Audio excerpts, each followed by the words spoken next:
Le 10h midi, Sud Radio Média, Valérie Expert, Gilles Gansman.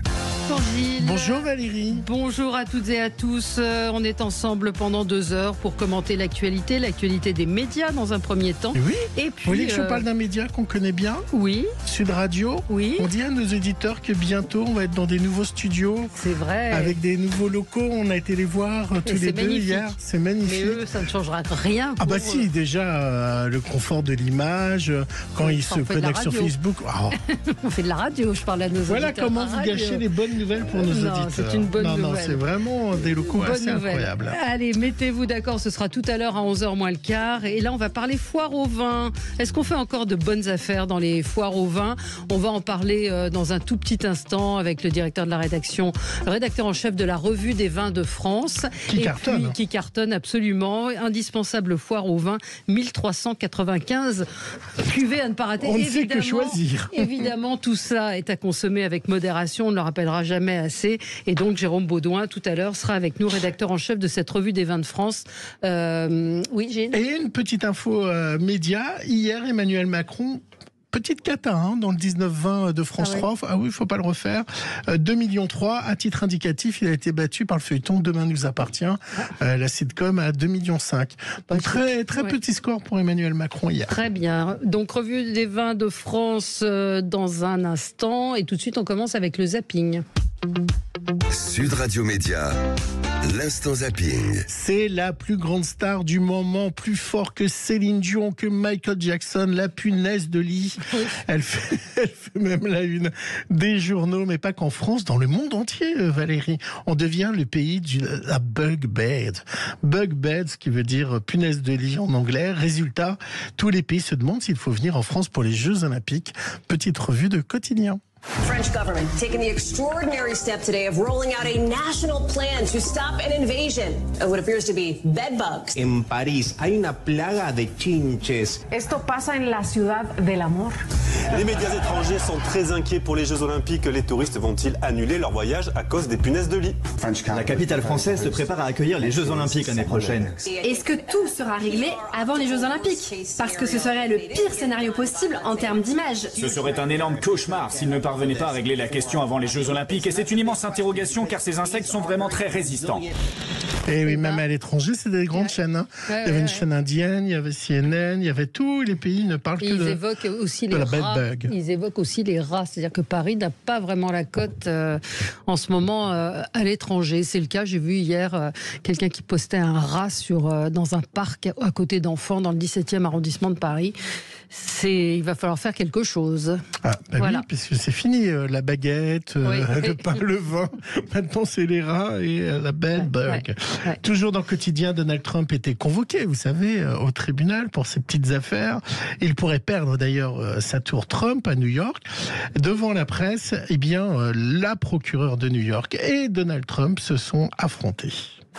1 heure avant le début du procès, on apprend que la procureure de l'État de New York va prendre la parole. Les micros se mettent en place. Sophie bricole un truc pour que notre micro rouge tienne avec du scotch jaune. La procureure Laetitia James, ennemie jurée de Trump, s'avance vers le pupitre. Mon message est très simple. Quel que soit votre niveau de pouvoir, quelle que soit la quantité d'argent que vous gagnez, personne n'est au-dessus des lois. Et je vous le dis, aujourd'hui encore, la justice l'emportera. Quelques minutes plus tard, voici le convoi de Trump. L'ancien président arrive dans la cour du tribunal et va s'exprimer devant les journalistes. Si je n'étais pas en tête dans tous les sondages, si je n'étais pas candidat pour la Maison-Blanche, je ne serais même pas là devant vous aujourd'hui. Donc je résume la situation. C'est une chasse aux sorcières, c'est une disgrâce. Ils veulent m'abattre car je m'en sors trop bien dans ces élections. Et vous avez remarqué ? Je m'en sors trop bien dans ces élections et je subis une chasse aux sorcières. Et bien lui aussi, il s'en sort trop bien, il fait de l'audience, il subit une chasse aux sorcières. C'est exactement la même défense de Pascal Praud. Oh, vous savez, les gens sont tellement jaloux, Valérie, de son succès que lorsqu'il parle d'immigration et de punaises de lit, les gens font l'amalgame, alors que pas du tout. Il n'y en a pas. C'est dingue cette malveillance. Du coup, il en a fait appel à l'Arcom hier. Quelques députés de la France Insoumise, mais aussi de Renaissance ont saisi l'Arcom. On verra si l'Arcom me sanctionne pour avoir posé une question. Pour tout vous dire, j'en serais étonné. J'aimerais au contraire qu'elle me défende. C'est son rôle quand un journaliste est cloué au pilori, sans mobile apparent, sinon qu'il refuse la pensée unique. Alors pour que ça soit le rôle de l'Arcom, il faut qu'elle soit saisie dessus pour que l'Arcom puisse défendre. C'est pas son rôle.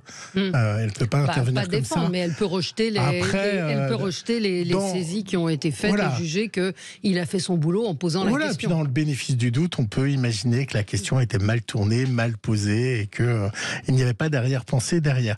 Alors Valérie, vous savez qu'il y a une grande émission sur les médias dans PAF, PAF sur C8, tous les jours, une analyse formidable de la télévision nous a été proposée hier. Nous a été proposée hier par le nutritionniste Jean-Michel Cohen, un grand spécialiste des médias. Voici son décryptage. Par exemple, j'avais dénoncé l'huile de coco. Pourquoi? C'était une astuce très maligne de dire ok, on mettra plus d'huile de palme, on va mettre de l'huile de coco. Préalablement, on fait toute une campagne pour l'huile de coco, pour dire comme c'est bon pour la santé, on embauche des influenceurs, etc., pour faire croire aux gens que c'est un bon produit. Mais l'huile de coco, c'est strictement équivalent ou quasiment à l'huile de palme. Mais ça, c'était un système pour pouvoir réintroduire des graisses saturées dans l'alimentation. Vous avez vu la finesse de l'analyse dans l'émission Média de Jean-Michel Cohen sur les audiences? Vous voulez dire par là qu'il n'y a plus de, il y a plus de médias, ils ont un peu changé le format. C'est ce que vous dites. Il est excellent, Jean-Michel Cohen. C'est mon ami. Grand copain. Mais oui, il vient souvent ici. C'est pas à Jean-Michel Cohen que je m'attaquais, vous avez bien compris. C'était à l'émission qui fait effectivement plus de médias. Oui, et puis surtout que Jean-Michel Cohen, c'est la 3e fois qu'il le reçoit, parce qu'il fait de l'audience. Donc ils ont bien compris que c'était plus aller sur la conso, autre chose. Alors attendez, je vais vous donner l'audience en live. Soyons méchants à deux. 200, non, c'est pas ça. C8, 228 000. C'est une catastrophe. C'est même devant l'Avant quotidien, qui est une rediffusion des meilleurs moments. L'Avant quotidien est devant. Oui, l'Avant quotidien est devant PAF. Un dîner presque parfait, le château de mes rêves. Bref, 223 000. C'est pas. 200. Il faut des lunettes. 228 000 téléspectateurs. Ça marche pas. Oui, c'est l'âge. C'est l'âge. On fera de la conso, nous aussi, quand ça ira plus ici. Dans Quotidien, la voix sublime de Georgia Smith. Alors, Georgia Smith, c'est la chanteuse britannique. Ah, vous connaissez? Oui. Je l'ai vu hier. Ah oui, non, mais alors, c'est la Britannique qui monte dans la soul. Vous m'avez fait peur. Dans la soul anglaise. Et oui, elle était hier dans Quotidien en live. Vous avez aimé? Oui. Ah, bravo, madame.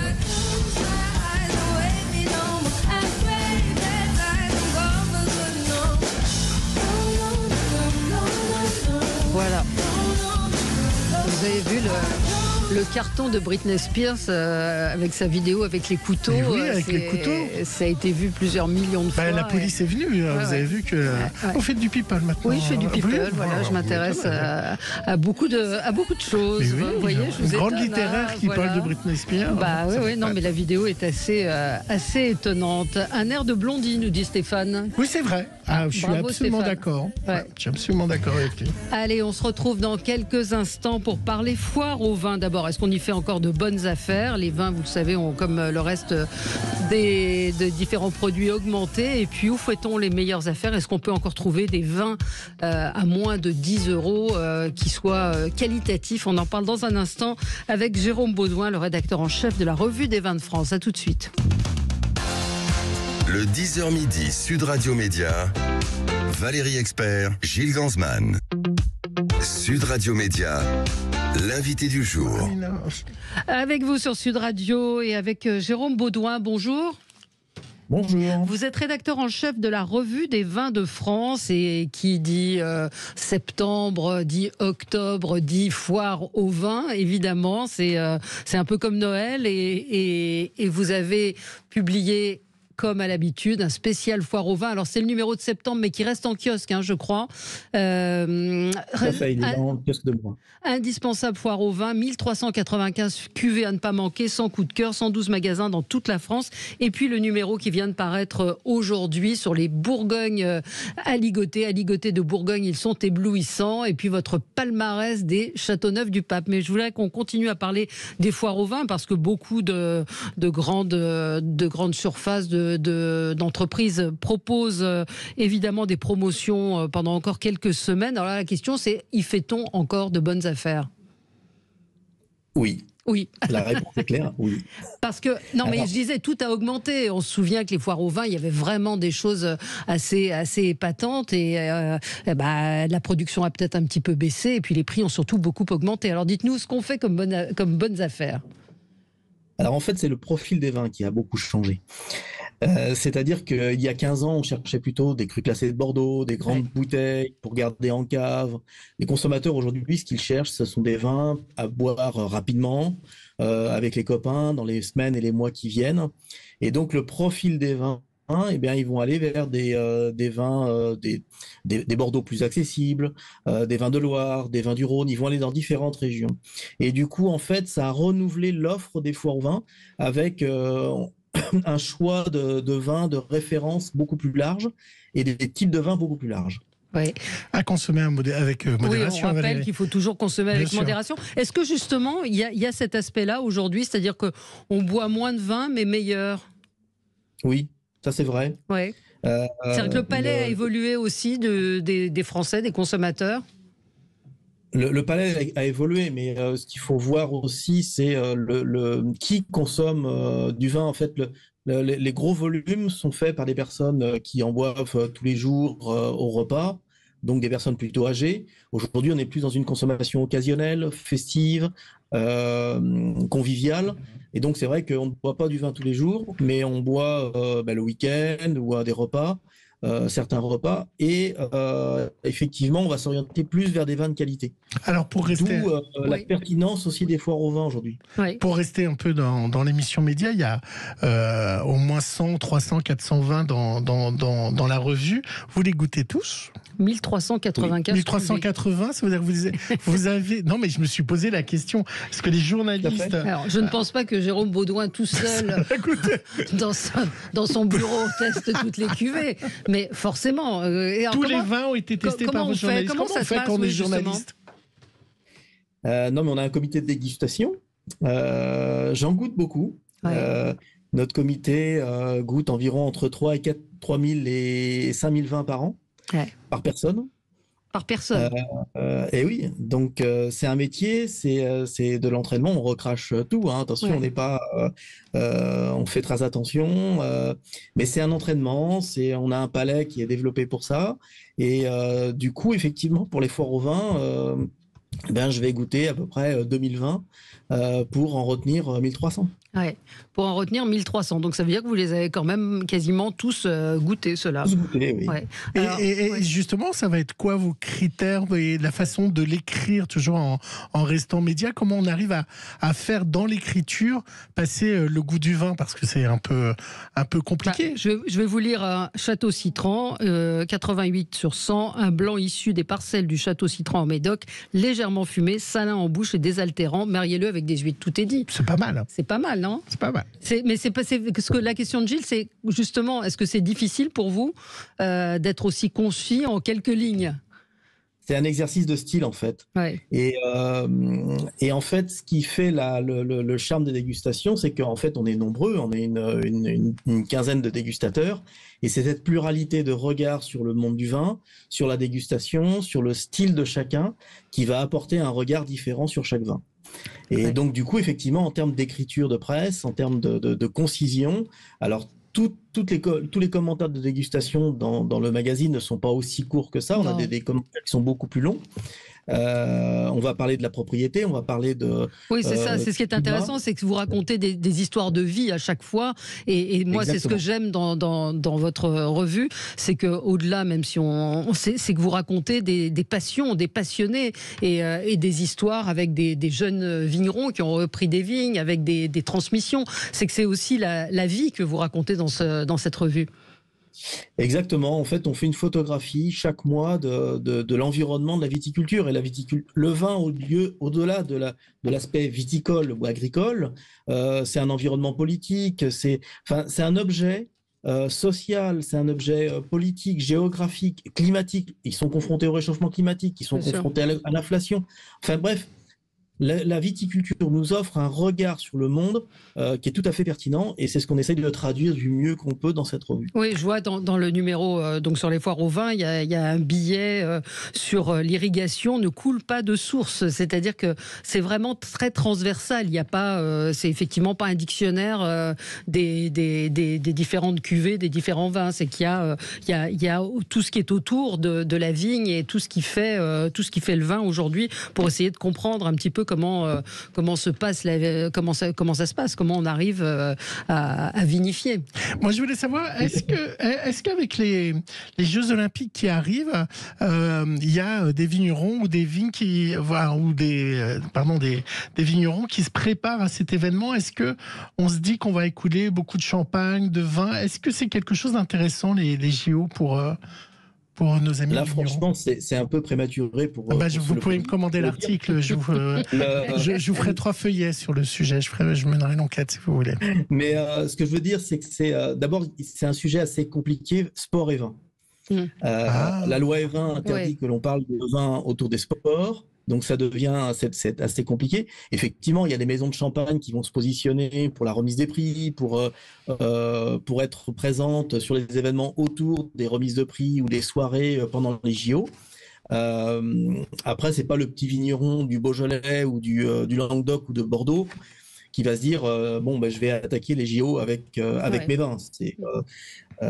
C'est tellement une affaire de gros sous et d'enjeux internationaux. Il y a beaucoup de sportifs qui ont des vignes, parce que ça peut être un angle aussi, des champions. Ah ça, oui, mais on a remis le prix de la personnalité de l'année à un ultra-trailer, François Den, il y a quelques années, qui est vigneron et ultra-trailer. Donc il court des courses de 200 km et il fait du vin dans le Beaujolais.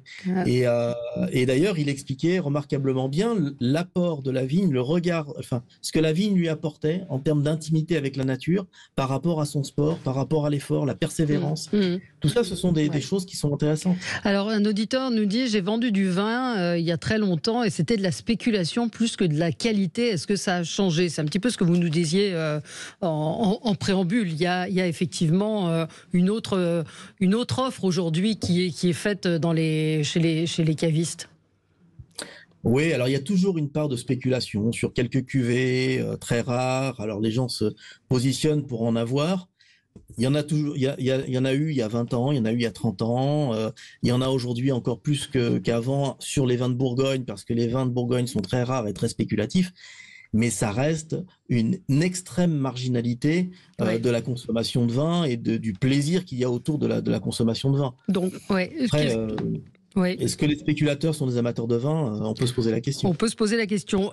Des vins pas chers et de qualité, c'est possible aujourd'hui, ce qui n'était pas forcément le cas il y a quelques années. C'est-à-dire qu'il y a des méthodes de vinification qui ont changé. Il y a des régions comme le Languedoc qui proposent des vins tout à fait exceptionnels, alors qu'avant c'était assez décrié. Enfin, je dis pas de bêtises, je suis pas une spécialiste, mais c'est mon sentiment en tout cas. Tout à fait. Il y a effectivement l'évolution des techniques, l'agriculture biologique, la biodynamie. Enfin, il y a tout un tas de phénomènes qui, depuis ces 15 dernières années, les formations des vignerons aujourd'hui, vous avez beaucoup de vignerons qui ont Bac+5, qui sont œnologues, qui sont ingénieurs agro, qui ont un bagage scientifique très poussé et qui font des vins à la fois abordables, c'est-à-dire entre, on va dire, 5 et 15 euros, et qui sont remarquables, et tout à fait agréables.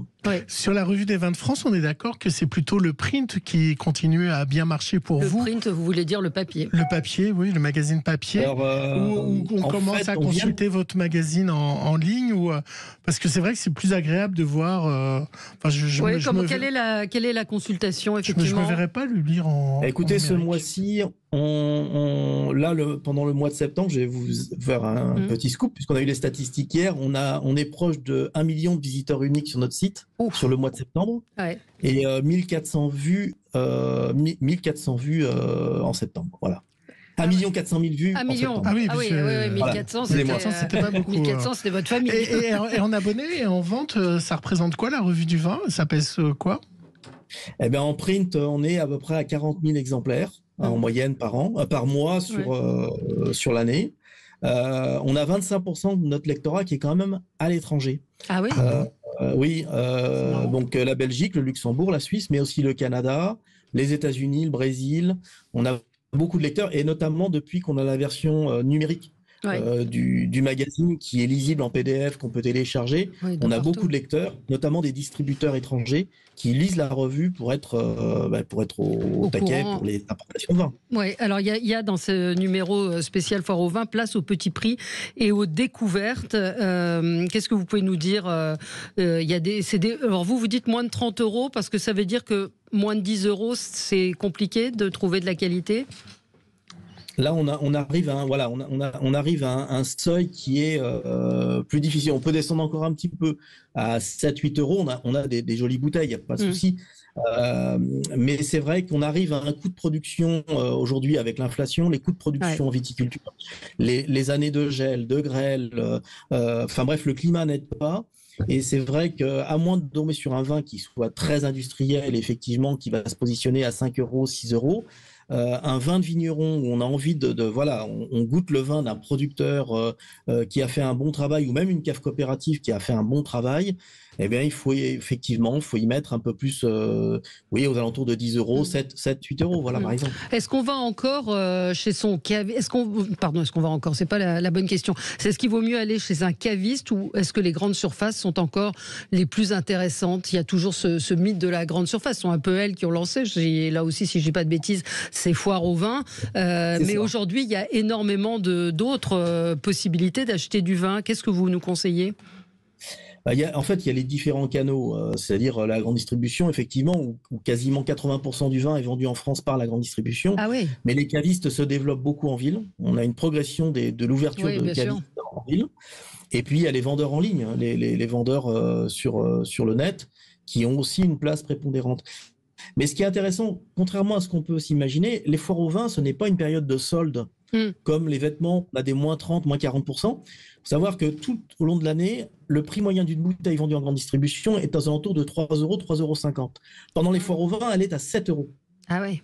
Ah oui, effectivement, vous avez raison de le dire, parce que foire au vin, s'il y a le côté solde, or c'est pas du tout, c'est plus ça en tout cas. C'est pas du tout ça, ça n'a jamais été ça. Ah bon? En fait, c'est l'occasion pour la grande distribution de mettre en avant des vins plus chers, qu'ils permettent aux consommateurs d'accéder à des vins un peu plus chers, des vins de vignerons, des sélections très particulières. D'ailleurs, la grande distribution fait une sélection typique uniquement pour les foires au vin, et viennent concurrencer les cavistes, en fait. Oui, complètement. Donc, c'est ce qui est intéressant. Vous nous donnez... Oui, allez-y, pardon. Ça crée une émulation entre les cavistes et la grande distribution. Mais je pense que le conseil du caviste est primordial, parce que là, vous avez quelqu'un qui a fait sa sélection personnelle. Il est là pour vous conseiller, pour vous aiguiller, ce qui n'est pas toujours le cas dans la grande distribution. Il faut rappeler toujours, je vous le dis Valérie, une deuxième fois, avec modération, consommer avec modération. C'est le sens, je trouve, de revues comme la Revue des Vins de France, c'est-à-dire que on vous explique, en fait, il y a une forme de pédagogie qui est faite à chaque fois. On l'a dit, c'est transversal, parce que vous racontez la vie de la vigne, la vie de ces vignerons, mais c'est qualitatif, en fait, ça montre la qualité du vin. Je pense que c'est ça qui est important de dire aussi. On fait pas la promotion, de l'alcool, même si effectivement le vin c'est de l'alcool, mais ce sont des recommandations avisées et de qualité. En fait, tous les mois, on démontre, à travers la transversalité de nos sujets, dans le numéro d'octobre, vous avez un grand dossier sur le vin en Turquie. On montre que le vin est aujourd'hui un objet culturel. Oui. Et non plus un produit alimentaire. D'ailleurs, il a quitté cet environnement de produits alimentaires qu'on buvait chaque jour il y a 50, 60 ans. Aujourd'hui, c'est devenu un produit hédoniste, certes, mais c'est devenu un objet culturel où, au-delà du vin, on boit une culture, on boit une région, on découvre une région, on découvre une géographie, des reliefs, des paysages. Vous pouvez nous donner 3 coups de cœur? C'est compliqué ce que je vous demande sur 1304. Il y a 100 coups de cœur dans votre revue des vins de France, du vin de France de septembre. 3 coups de cœur. Alors, 3 coups de cœur. Allez, on va partir sur un seul. Oui, allez-y. Il y a un domaine qui sort du lot chaque année en foire au vin, parce qu'ils font un produit de qualité et ils gardent des vins assez accessibles. Et c'est un grand domaine en biodynamie, c'est le Massamiel. Ah oui. Et ils ont des blancs, des rouges qui sont très digestes. Moi, je le connaissais très sucré, le Massamiel. Je le connaissais très sucré. Non, c'est des vins secs. Ouais. C'est pas des vins doux naturels. Il y a une partie vin doux naturel, mais là, je vous parle des vins secs, des rouges, des blancs secs. et qui sont à 10 € la bouteille. Et là, vous avez quelque chose qui est à la fois digeste, agréable et tout à fait recommandable. Bon, il n'y en aura qu'un, mais si vous allez en kiosque acheter la revue du vin de France, vous en aurez 1300. Vous en aurez 1300 avec 100 coups de cœur, et puis le nouveau numéro qui est également en kiosque, le numéro d'octobre, avec le palmarès des rouges Châteauneuf-du-Pape. Et puis rappelons que tous les dimanches, il y a l'émission d'Alain Marty, Invino sur Sud Radio. Absolument. Vous pouvez retrouver également l'actualité du vin. Bravo Gilles, vous faites ça très bien. Mais tout ça à consommer avec modération. Merci à vous. On se retrouve nous dans quelques instants avec Christelle Cholet. À tout de suite. Sud Radio, le supplément média. Le supplément média avec Christelle Cholet. Bonjour Christelle, on est ravis de vous recevoir. Les auditeurs et les téléspectateurs vous connaissent bien puisque vous êtes régulièrement à la télévision dans des différentes émissions. Vous y étiez d'ailleurs dans le Club des Invincibles samedi dernier. Et puis depuis le 28 septembre, donc il y a quelques jours, vous avez repris non, pas repris, c'est un nouveau spectacle au théâtre de la Tour Eiffel. L'Empiaffé déchire sa mère. L'Empiaffé, c'était vous, c'était un précédent spectacle. Et là, vous remontez sur scène avec un spectacle qui décoiffe. Bah écoutez, oui. Je profite de cette année 2023 parce que c'est les 60 ans de la mort de Piaf, 60 ans déjà. Et l'Empiaffé, c'est le spectacle qui m'a fait découvrir en tant que one woman showgirl. Et du coup, je me suis dit. Alors les gens m'en parlent beaucoup aussi. Ça fait 6 spectacles maintenant depuis l'Empiaffé, et ça fait une petite quinzaine d'années. Et les gens m'en parlent beaucoup à la sortie en me disant et Piaf et machin, on était venus voir. Et je me suis dit est-ce que je le reprends? Et là c'était l'occasion. Et je trouvais que c'était un juste retour des choses que de refaire un clin d'œil à Edith Piaf, parce que finalement il y a eu le retour de Piaf avec La Môme. Parce qu'avant le film, moi quand j'ai commencé, c'était avant le film, on me disait mais Piaf c'est ringard, mais Piaf c'est vieux. Mais et La Môme a remis Piaf sur la scène internationale au goût du jour, en gros, et on se rend compte que quand même c'est une ambassadrice exceptionnelle de la France à l'étranger. Je suis allée au Costa Rica il y a quelques temps pour un voyage de noces. Et j'ai entendu Piaf. J'ai entendu Piaf à la terrasse d'un bistrot, et alors ça m'a fait vraiment très très plaisir, mais je me suis rendu compte d'un truc quand même. Elle reste, elle est là, elle restera. Peut-être moins en France. Et vous, ça vous est venu comment? Pourquoi Piaf à l'époque? À l'époque, parce que je chantais dans les cafés-concerts, dans les bars, dans les restos pour gagner ma vie, parce que j'avais pas tous les rôles de comédie musicale à l'époque que je souhaitais. Et du coup, on me demandait de chanter Piaf. Et puis, je me suis intéressée à ces chansons qui sont des bijoux et puis des histoires racontées. Absolument. Et je me suis intéressée surtout à la personne, au personnage. J'ai rencontré des gens qui l'ont connu, Charles Dumont. J'ai rencontré des enfants d'auteurs comme les fils de Michel Rive-Gauche. J'ai rencontré des gens comme ça qui m'ont parlé énormément du personnage. Le spectacle a duré 5 ans. Oui. Plus de 700 000, près d'1 million de spectateurs, pardon. 1 million de spectateurs. Oui, donc, ça a fait, c'était un gros carton. Et après, on a transpiré pour faire des spectacles après celui-là. Et puis ça s'est bien passé. Et là, je trouvais que c'était l'occasion. De toute façon, il n'y en aurait pas eu une autre occasion. Je ne vais pas le refaire dans 10 ans. Alors, j'ai l'auditeur dit Christelle Cholet, j'adore. Quel bonheur, Christelle, la Janis Joplin française. Oh, merci C'est beaucoup. pas mal, hein. Et merci. puis, il demande si vous êtes hypermnésique pour connaître autant de chansons. Écoutez, j'ai eu la chance de faire partie d'une compagnie de comédie musicale et de théâtre qui s'appelait la compagnie Roger Louret. Roger nous a quittés cette année d'ailleurs. Et dans cette compagnie-là, à l'époque, il n'y avait pas les téléphones, il n'y avait pas les réseaux sociaux, il n'y avait pas tous les moyens d'accès aux chansons, mais on apprenait en gros 2000 chansons chaque fois qu'on faisait un spectacle. Et j'ai été nourrie à ça, j'ai été éduquée à ça. Et ma curiosité s'est agrandie grâce à ça, grâce à lui. N'oubliez pas les paroles. J'aimerais bien. Avec 600 000 €. Mais j'aimerais bien pour une association, ça me plairait beaucoup. C'est peut-être le moyen de faire un petit million comme ça, facilement. Vous me donnez des idées, c'est cool. Vous déguisez, vous allez incognito. Pour revenir aux médias, est-ce que c'est compliqué de vendre un tel spectacle en médias parce que les chaînes n'ont peut-être pas envie que vous chantez du Edith Piaf? Est-ce que on vous invite pour votre personnalité, mais on vous fait pas chanter? Est-ce que c'est compliqué? Je crois que c'est moins compliqué maintenant parce que ils ont le goût du spectacle.